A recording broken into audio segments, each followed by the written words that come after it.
Et stop, tu roules sur le boulevard BD, cet album est fait pour toi. Black et Mortimer de A à Z.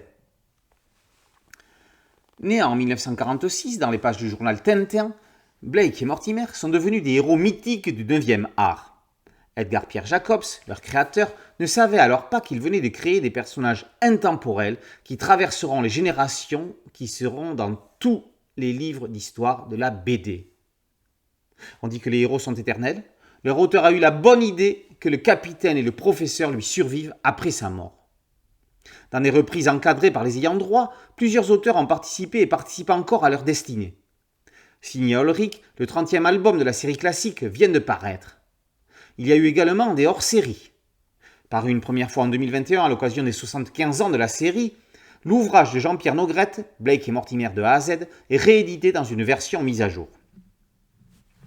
Après l'émouvante préface signée Yves Sante, l'un des scénaristes repreneurs, le dictionnaire amoureux de Blake et Mortimer commence, abondamment illustré. On débute par le A comme archéologie-fiction, domaine visité par Jacobs dès ses tout débuts avec le rayon U en 1943. Il en fera le principe de l'un des albums les plus mythiques et les plus importants de la BD, le mystère de la Grande Pyramide, allant jusqu'à créer la confusion chez les lecteurs qui chercheront à voir la pierre de Maspero au musée du Caire.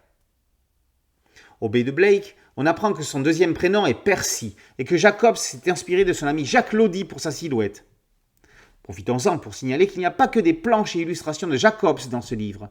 Les autres dessinateurs, comme André Juillard, Teun Berceric, Peter Van Dongen, Antoine Aubin, Ted Benoît, Bob Demour, Christian Caillot, Étienne Schrader et Floch, sont chacun au générique.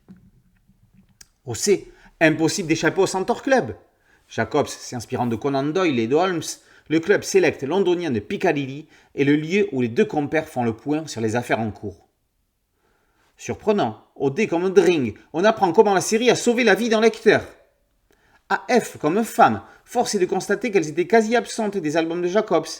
Ses successeurs tenteront de corriger subtilement le tir. On sort du cadre avec le I comme interview, où sont interrogés Van Hamme, Sante et le regretté Juillard. Le M, c'est évidemment la marque jaune, mais c'est aussi le monde perdu du piège diabolique.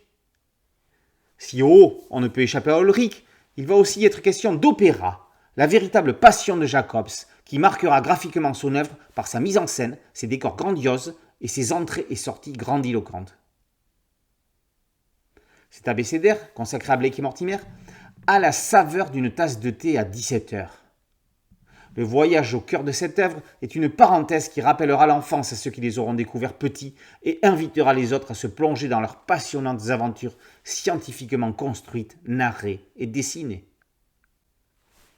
Blake et Mortimer de A à Z, par Jean-Pierre Nogrette, d'après l'œuvre d'Edgar Pierre Jacobs, est paru aux éditions La Martinière Le Monde. Boulevard BD, c'est un podcast audio, un site dédié et une chaîne YouTube. Merci de liker, de partager et de vous abonner. A très bientôt sur Boulevard BD. Ciao.